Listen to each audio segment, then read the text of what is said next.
Shalom Bapak Ibu Saudara yang dikasihi Tuhan. Kita jumpa lagi dalam pengajaran firman iman kali ini. Dalam Matius pasal 11 ayat 2-6, kita melihat dalam peristiwa di mana ketika Yohanes Pembaptis mengalami keraguan mengenai apakah Yesus adalah Kristus Sang Juru Selamat yang dinantikan itu, Yesus memberikan jawaban kepada murid-murid yang dikirimkan Yohanes untuk menanyakan hal itu kepada Yesus, bahwa Yohanes dapat melihat kepada mukjizat-mukjizat kesembuhan yang dilakukan Yesus sebagai tanda bahwa memang Yesus adalah Sang Juru Selamat itu. Matius pasal 11 ayat 2-6 dikatakan demikian. Di dalam penjara, Yohanes mendengar tentang pekerjaan Yesus, lalu menyuruh murid-muridnya bertanya kepadanya, "Engkaukah yang akan datang itu, atau haruskah kami menantikan orang lain?" Yesus menjawab mereka, "Pergilah dan katakanlah kepada Yohanes apa yang kamu dengar dan kamu lihat. Orang buta melihat, orang lumpuh berjalan, orang kusta menjadi tahir, orang tuli mendengar, orang mati dibangkitkan, dan kepada orang miskin diberitakan kabar baik. Dan berbahagialah orang yang tidak menjadi kecewa dan menolak aku." Di akhir zaman ini, hal ini masih tetap sama, bahwa mukjizat dan kesembuhan adalah tetap merupakan jawaban Allah terhadap keraguan atau ketidakpercayaan kepada Sang Juru Selamat. Sebagaimana terlihat jelas dalam perintah dan otoritas yang diberikan Yesus kepada semua orang percaya di segala zaman untuk senantiasa mendemonstrasikan tanda-tanda ajaib, termasuk kesembuhan mukjizat di dalam namanya kemanapun mereka pergi. Bapak Ibu Saudara dikasihi Tuhan, sebagaimana Yesus menjawab keraguan Yohanes dengan mengatakan untuk Yohanes melihat pekerjaan yang dilakukan Yesus. Orang buta melihat, orang lumpuh berjalan, orang kusta menjadi tahir, orang tuli mendengar, orang mati dibangkitkan. Demikian juga hari ini, hal-hal yang ajaib, tanda-tanda ajaib dan mukjizat, kesembuhan-kesembuhan di dalam nama Yesus masih tetap menjadi sarana dan jawaban Tuhan untuk segala keraguan dan ketidakpercayaan. Bapak Ibu Saudara dikasihi Tuhan, Yohanes adalah seorang nabi. Dia dikatakan membuka jalan, mempersiapkan jalan bagi kedatangan Yesus pada waktu itu. Akan tetapi firman Tuhan berkata ketika dia di penjara, dia mengalami krisis dalam imannya. Dia mengalami keraguan apakah benar bahwa Yesus adalah Sang Mesias, Sang Juru Selamat yang dinantikan itu. Dan dia mengirim murid-muridnya untuk menanyakan hal itu kepada Yesus. Dan kita melihat jawaban Yesus terhadap keraguan Yohanes adalah untuk Yohanes melihat perbuatan-perbuatan ajaib yang Yesus lakukan. Bapak Ibu Saudara dikasihi Tuhan, jawaban Allah untuk keraguan terhadap Sang Juru Selamat hari ini masih tetap sama. Yesus Kristus tetap sama dahulu, sekarang, sampai selama-lamanya. Allah tidak pernah berubah, Dia tetap sama. Dan Yesus tidak pernah mengubah apa yang telah Dia katakan.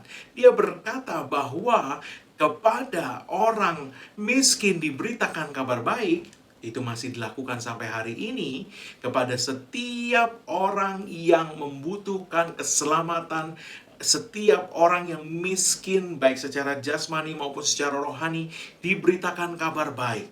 Bagi orang miskin diberitakan kabar baik, bagi yang miskin jiwanya diberitakan pengampunan dosa, bagi yang miskin secara ekonominya diberitakan kelimpahan di dalam Yesus. Aku datang untuk memberi kamu hidup, memberikan hidup dalam segala kelimpahannya. Bapak Ibu Saudara dikasihi Tuhan, pemberitaan kabar baik masih sama hari ini. Berarti semua yang lain yang diucapkan Yesus kepada Yohanes juga masih tetap sama. Jawaban Yesus adalah orang buta melihat, orang lumpuh berjalan, orang kusta menjadi tahir, orang tuli mendengar, dan orang mati dibangkitkan. Ini belum diubah. Dan Yesus Kristus tidak pernah mengubah hal itu, dan Dia tetap sama dahulu, sekarang, selama-lamanya. Ibrani pasal 13 ayat 8 mengatakan itu. Bapak Ibu Saudara dikasihi Tuhan, jawaban itu masih sama, bahwa kita sebagai orang-orang yang percaya kepada Yesus hari ini perlu memperlihatkan tanda-tanda yang sama kepada dunia ini untuk menyatakan jawaban terhadap keraguan dunia, terhadap ketidakpercayaan dunia kepada Sang Juru Selamat. Itu sebabnya Yesus mengatakan di dalam Markus pasal 16 ayat 15 sampai 18, lalu ia berkata kepada mereka, pergilah ke seluruh dunia, beritakanlah Injil kepada segala makhluk. Siapa yang percaya dan dibaptis akan diselamatkan, tetapi siapa yang tidak percaya akan dihukum. Tanda-tanda ini akan menyertai orang-orang yang percaya. Mereka akan mengusir setan-setan demi namaku. Mereka akan berbicara dalam bahasa-bahasa yang baru bagi mereka. Mereka akan memegang ular, dan sekalipun mereka minum racun maut, mereka tidak akan mendapat celaka. Mereka akan meletakkan tangannya atas orang sakit, dan orang itu akan sembuh. Bapak Ibu Saudara yang kasih Tuhan, ini dikatakan Yesus ketika dia akan terangkat ke sorga sebagai amanat agung yang disampaikan kepada murid-muridnya. Mereka ditugaskan oleh Yesus untuk pergi ke seluruh dunia memberitakan Injil, tapi tidak hanya itu. Yesus berkata bahwa tanda-tanda ini akan menyertai orang yang percaya, dan Yesus merinci mukjizat-mukjizat yang akan terjadi ketika orang percaya bertindak berjalan di dalam namanya. Yesus berkata, di dalam namaku mereka akan mengusir setan-setan, dan mereka akan meletakkan tangannya atas orang sakit, dan orang itu akan sembuh. Di antara semua tanda yang lain. Bapak Ibu Saudara yang kasih Tuhan, ini memperlihatkan kepada kita bahwa tidak ada yang berubah sampai kapanpun juga. Yesus tetap sama dulu, sekarang, selama-lamanya. Berarti bahwa kalau dulu dia menyembuhkan, hari ini dia masih menyembuhkan. Kalau ada perubahan di dalam apa yang kelihatan di sekeliling kita, itu bukan karena Tuhan berubah, Yesus tidak pernah berubah. Yang berubah adalah kepercayaan orang kepada dia. Kepercayaan, atau lebih spesifik lagi, kepercayaan anak-anaknya kepada dia. Bapak Ibu Saudara yang kasih Tuhan, ini memperlihatkan kepada kita betapa pentingnya kita mengembangkan iman kita mengenai kesembuhan mukjizat.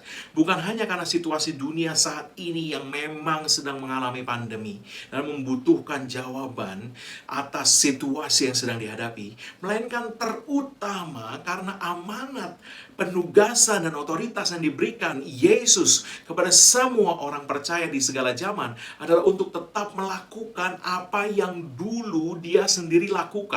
Di dalam pelayanannya selama dia di muka bumi ini, dia sendiri berjalan keliling, berbuat baik, menyembuhkan semua orang yang dikuasai iblis. Bapak Ibu Saudara yang kasih Tuhan, itu yang dikatakan firman Tuhan mengenai Yesus dalam Kisah Rasul pasal 10. Jadi, apa yang Yesus dulu lakukan, hari ini dia delegasikan kepada Anda dan saya untuk melakukan itu juga. Artinya, tidak ada perubahan kepada apa yang seharusnya terjadi ketika anak-anak Tuhan bertindak sesuai dengan firman Tuhan. Bahwa seharusnya kesembuhan, mukjizat masih terus terjadi berlimpah-limpah-limpahnya. Apa yang berubah? Kepercayaan. Kita sudah belajar itu minggu lalu. Bapak Ibu Saudara yang kasih Tuhan, Yesus secara konsisten di sepanjang pelayanannya, semasa dia melayani di muka bumi ini, dia selalu menyembuhkan. Dan dia mau kita melanjutkan apa yang dia kerjakan dahulu. Dia telah melakukan itu, dan dia mau terus melakukannya lewat Anda dan saya. Kesembuhan ilahi beserta dengan kuasa nama Yesus dan baptisan Roh Kudus disertai dengan doa dalam bahasa roh seharusnya tidak menjadi salah satu topik khotbah, tetapi seharusnya menjadi hal utama yang diajarkan dalam gereja Tuhan secara konsisten bersama dengan kesempurnaan karya penebusan Kristus yang telah diselesaikannya di Golgota.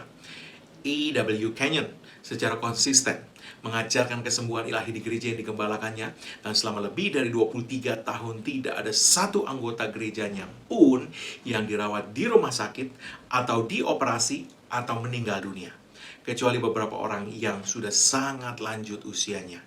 E.W. Kenyon adalah seorang hamba Tuhan yang sangat-sangat mempengaruhi pelayanan Kenneth E. Hagin. Kalau Anda tahu hamba Tuhan Kenneth E. Hagin, salah satu yang diacu oleh Kenneth E. Hagin adalah E.W. Kenyon. Mengenai kesembuhan ilahi, dia seorang yang sangat mempengaruhi Kenneth E. Hagin di dalam pelayanannya. Bapak Ibu Saudara yang kasih Tuhan, mengapa hal yang saya katakan tadi bisa terjadi? Apa yang E.W. Kenyon lakukan adalah bahwa setiap tahun dia mengambil 3 bulan dalam sepanjang tahun itu untuk mengajarkan kesembuhan ilahi di gereja yang dia gembalakan itu. Ini dilakukannya secara konsisten selama 23 tahun tersebut. Dan hasilnya tidak ada satupun yang masuk rumah sakit, tidak ada yang dioperasi, dan tidak ada yang meninggal di usia yang muda, yang kecuali beberapa yang sudah sangat lanjut usia tadi. Kenapa? Ini sangat penting kita perhatikan karena iman timbul dari pendengaran dan pendengaran akan firman Kristus.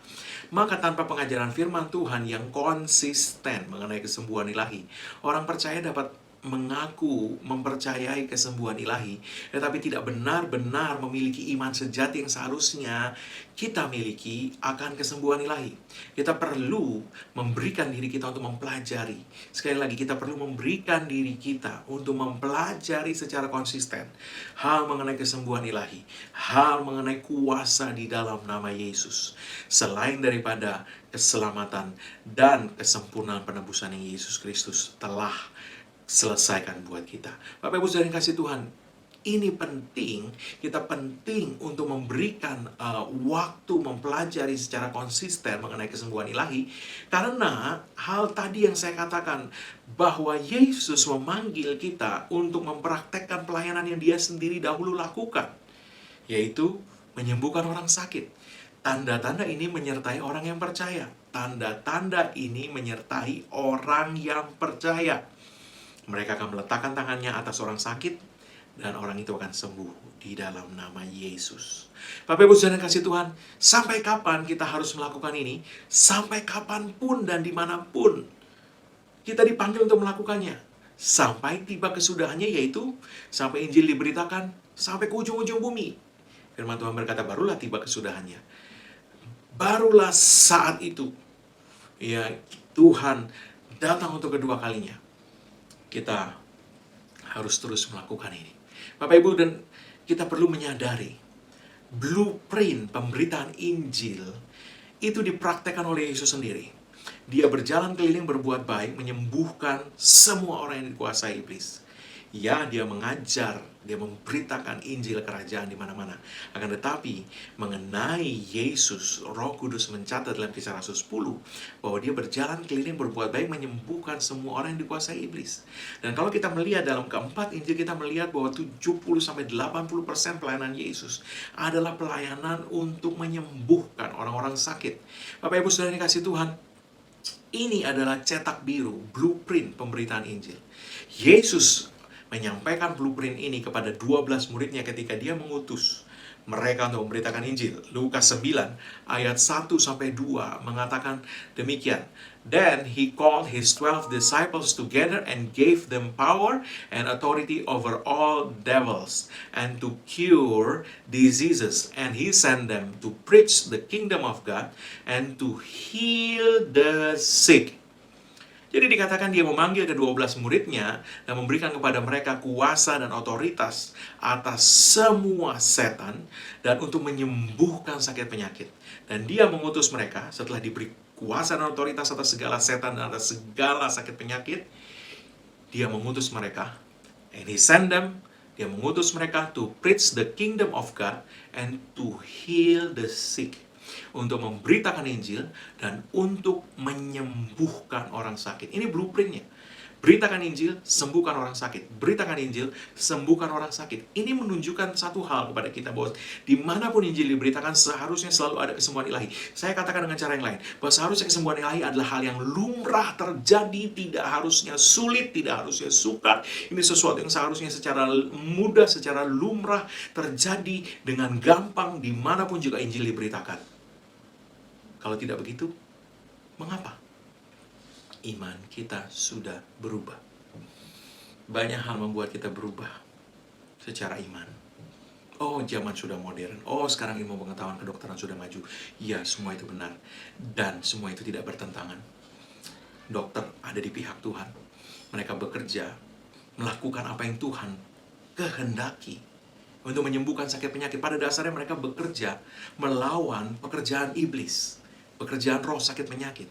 Akan tetapi, kehadiran dokter dan ilmu pengetahuan medis tidak seharusnya melenyapkan pekerjaan kuasa Tuhan.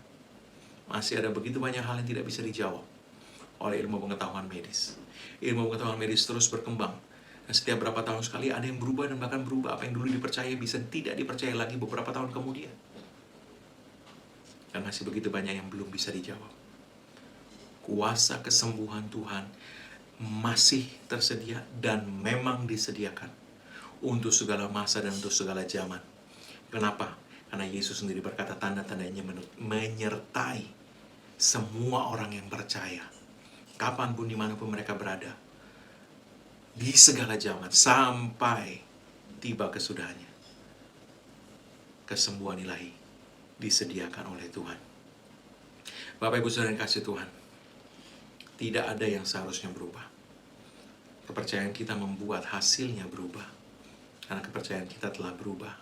Tanpa sadar, kepercayaan bapak-bapak iman di zaman Yesus dan di zaman murid-muridnya dan di zaman murid-murid mereka, kepercayaan itu sudah luntur hari ini.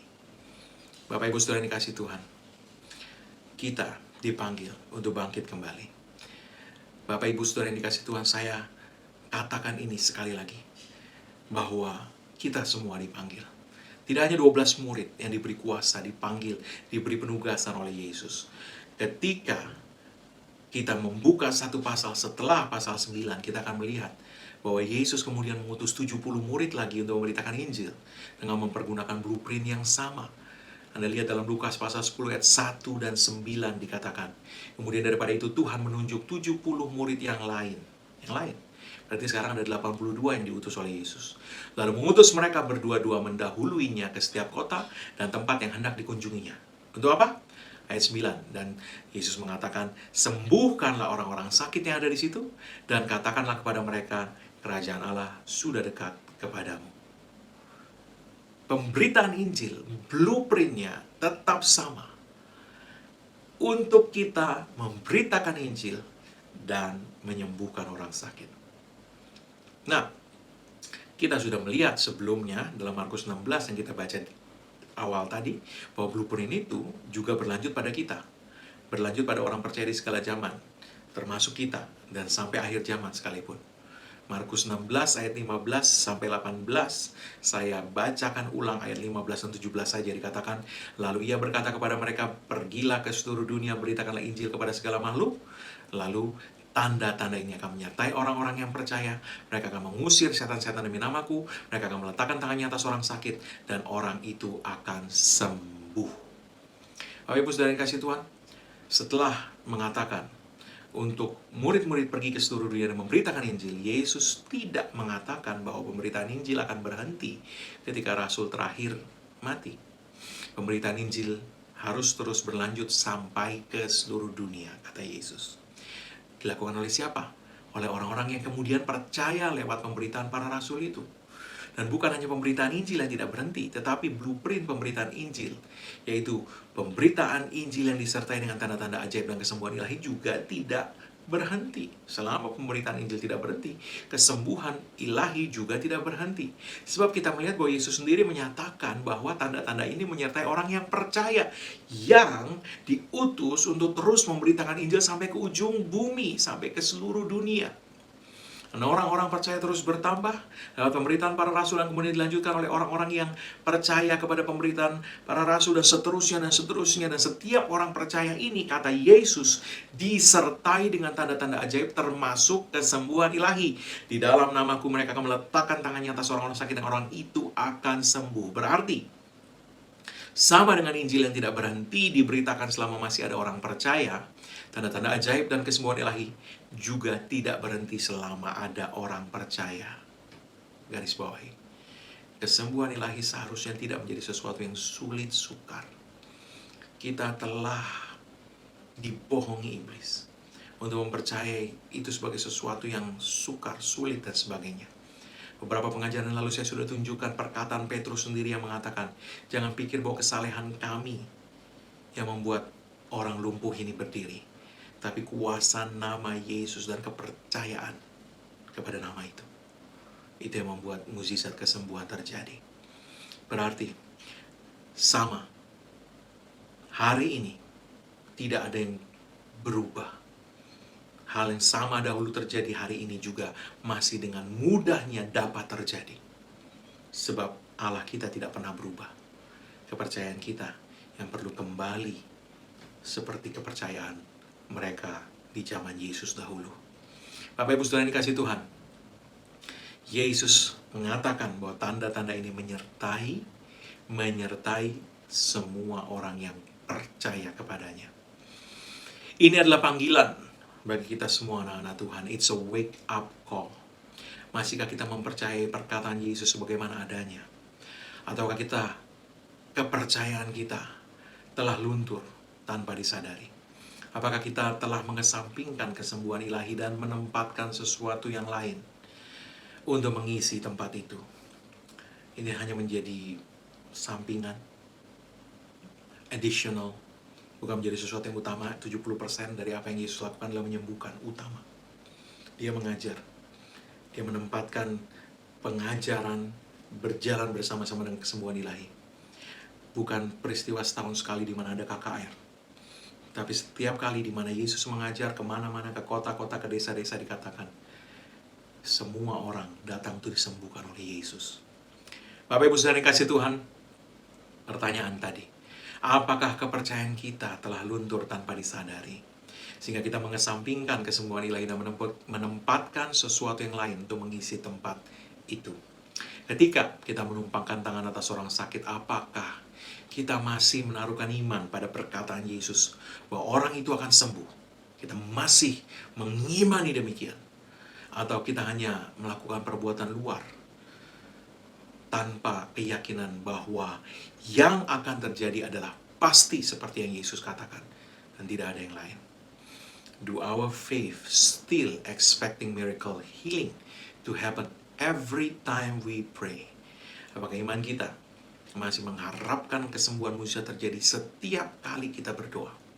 Atau or we are just going through the motion, hanya melakukan tindakan gerakannya without expecting miracles anymore, tanpa sungguh-sungguh mengimani, mempercayai, mengharapkan mukjizat kesembuhan terjadi.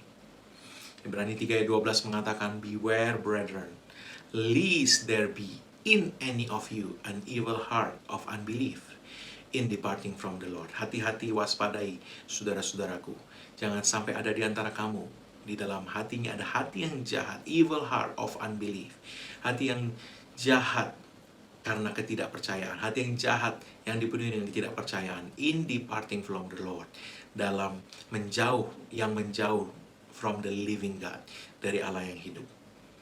Ayat ini berkata, apa itu hati yang jahat dalam konteksnya ayat ini? Evil heart of unbelief, hati yang jahat, yaitu hati yang tidak percaya. Hati yang tidak percaya, bukan murtad. Sebab dikatakan departing. Departing itu bukan living. Departing itu berangkat. Living itu meninggalkan. Ya. Jadi orang ini tidak dikatakan dia murtad. Dia tidak meninggalkan Tuhan. Tapi hatinya sudah mulai menjauh dari Tuhan. Yang menunjukkan bahwa ada sesuatu yang disebut ketidakpercayaan tadi. Yang menggerogoti hatinya. Dan itu disebut sesuatu yang jahat. Artinya, ini sesuatu yang tidak berasal dari Tuhan. Ini sesuatu yang berasal dari tipu muslihat iblis yang ditanamkan, dimasukkan dalam hati seseorang, menggerogoti dia, sehingga akhirnya ketidakpercayaan itu tumbuh. Sehingga dia menjauh dari Tuhan, tidak lagi sejalan dengan Tuhan. Tuhan katakan, kemanapun engkau pergi, beritakan Injil, sembuhkan orang sakit, ini sudah menjauh. Jadi, sekali lagi ini bukan orang yang murtad, bukan orang yang tidak percaya Yesus juga. Sebab mereka di ayat ini disebut sebagai brethren, saudara-saudara. Jadi ini bicara kepada saudara-saudara dalam Tuhan, sesama orang percaya. Tapi sudah ada ketidakpercayaan dalam hati mereka yang membuat mereka menjauh dari yang seharusnya, dari perkataan Tuhan yang seharusnya mereka percayai. Inilah yang Tuhan katakan harus kita waspadai. Jangan sampai kita kehilangan iman mengenai kesembuhan ilahi.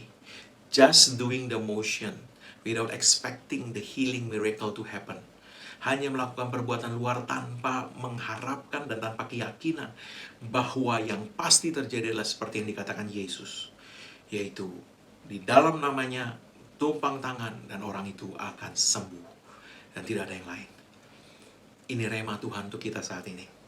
Kita perlu kembali kepada pengajaran-pengajaran firman iman yang telah kita dengar beberapa waktu ini mengenai kesembuhan ilahi. Perhatikan kembali apa yang Tuhan katakan kepada kita mengenai iman untuk mukjizat, kuasa nama Yesus, dan kesembuhan ilahi. Kita perlu membuka diri untuk menggali lebih banyak lagi mengenai kesembuhan ilahi dalam waktu saat teduh dan waktu-waktu Bible study pribadi kita. Kita perlu membangun kembali iman kita mengenai kuasa dan otoritas di dalam nama Yesus dan kesembuhan ilahi di dalam namanya. Dunia membutuhkan jawaban yang hanya Yesus dapat berikan. Dan siapakah tangan dan kaki Tuhan di muka bumi ini hari ini, kalau bukan Anda dan saya? Saya berdoa roh hikmat dan wahyu dari Tuhan turun atas setiap kita. Saya berdoa dengan roh hikmat dan wahyu yang Tuhan berikan, Tuhan menyingkapkan kebenaran ini kepada setiap kita. Kiranya Tuhan mencelikkan mata kita sehingga kita melihat. Saya berdoa kita melihat kebenaran ini tersingkap dan kita melihat diri kita sebagai bagian dari orang-orang percaya yang telah dipanggil Tuhan dari segala zaman untuk memberitakan Injil disertai dengan tanda-tanda ajaib dan mukjizat sebagaimana yang firman-Nya katakan. Bapak Ibu Saudara yang kasih Tuhan, bukan untuk berjalan dengan gegabah, tapi untuk menjadi terang bagi orang-orang yang ada di sekitar kita, yaitu menjadi terang dengan iman sejati yang telah terbentuk di hati kita, yaitu iman yang timbul dari pendengaran dan pendengaran akan firman Kristus. Untuk kesembuhan ilahi terjadi, harganya telah dibayar lunas oleh Yesus Kristus bagi kita. 1 Petrus 2 ayat 24 mengatakan, Ia sendiri telah memikul dosa kita di dalam tubuhnya di kayu salib, supaya kita yang telah mati terhadap dosa hidup untuk kebenaran. Oleh bilur-bilurnya kamu telah sembuh. Hanya dibutuhkan iman di dalam nama Yesus untuk mukjizat kesembuhan yang telah dibayar Yesus itu dimanifestasikan melalui kita. Dan untuk iman yang sejati masuk ke dalam hati kita, hanya dibutuhkan pendengaran akan firman Tuhan mengenai kesembuhan ilahi di dalam hati kita. Bapak Ibu Saudara yang kasih Tuhan, tidak ada harga yang harus dibayar kita, yang kita harus bayar sendiri, tidak ada. Semua sudah dibayar oleh Yesus Kristus. Dia berkata dalam Matius 10 ayat 7-8, Pergilah dan beritakanlah, kerajaan surga sudah dekat. Sembuhkanlah orang sakit, bangkitkanlah orang mati, tahirkanlah orang kusta, usirlah setan-setan, kamu telah memperolehnya dengan cuma-cuma. Karena itu, berikanlah pula dengan cuma-cuma. Give your heart to the teaching of the word on healing. Berikan hati Anda kepada pengajaran firman Tuhan mengenai kesembuhan ilahi. Ambil waktu untuk fokus mendengar firman Tuhan mengenai kesembuhan ilahi. Biarkan iman yang sejati memenuhi hati kita. Semua sudah diberikan Tuhan dengan cuma-cuma. Dengan iman di dalam nama Yesus, inilah waktunya kita memberikan itu dengan cuma-cuma juga kepada dunia kita. Ingat, kitalah kaki dan tangan Tuhan di bumi ini hari ini. Dan firman Tuhan dalam Markus 16 ayat 20 mengatakan bahwa Tuhan turut bekerja meneguhkan pemberitaan yang dilakukan oleh orang-orang percaya dengan tanda-tanda ajaib yang menyertainya. Amin. Bapak Ibu Saudara dikasih Tuhan, kalau ada di antara Anda yang sakit, mari taruhkan tangan Anda di bagian tubuhmu yang sakit, satu tangan angkat kepada Tuhan. Di dalam nama Yesus, aku perintahkan setiap roh sakit penyakit itu meninggalkan setiap tubuh anak-anak Tuhan, tubuh orang-orang yang mendengar suara pemberitaan Injil ini hari ini. Di dalam nama Yesus, setiap gejala diangkat dari tubuh mereka semua dalam nama Yesus. Dan kuasa roh sakit penyakit atas setiap orang yang mendengarkan suara pemberitaan Injil ini, kuasa roh sakit penyakit itu dihancurkan dari tubuh setiap orang ini di dalam nama Yesus. Dan aku perintahkan tidak ada lagi sakit penyakit bekerja. Dalam nama Yesus, sembuh total, pulih total, sempurna. Dalam nama Yesus, sehat sempurna. Dalam nama Yesus.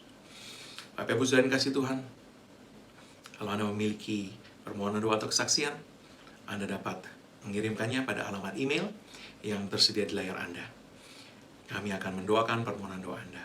Kesaksian Anda akan menjadi kekuatan bagi banyak orang yang mendengarnya.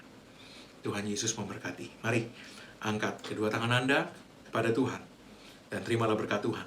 Karena apa Yesus Kristus telah kerjakan bagi kita di kayu salib karena curahan darahnya, karena penebusannya sempurna, maka sekarang tidak ada lagi penghukuman bagi setiap orang yang ada dalam Kristus Yesus. Engkau telah ditebus, harganya telah dibayar lunas.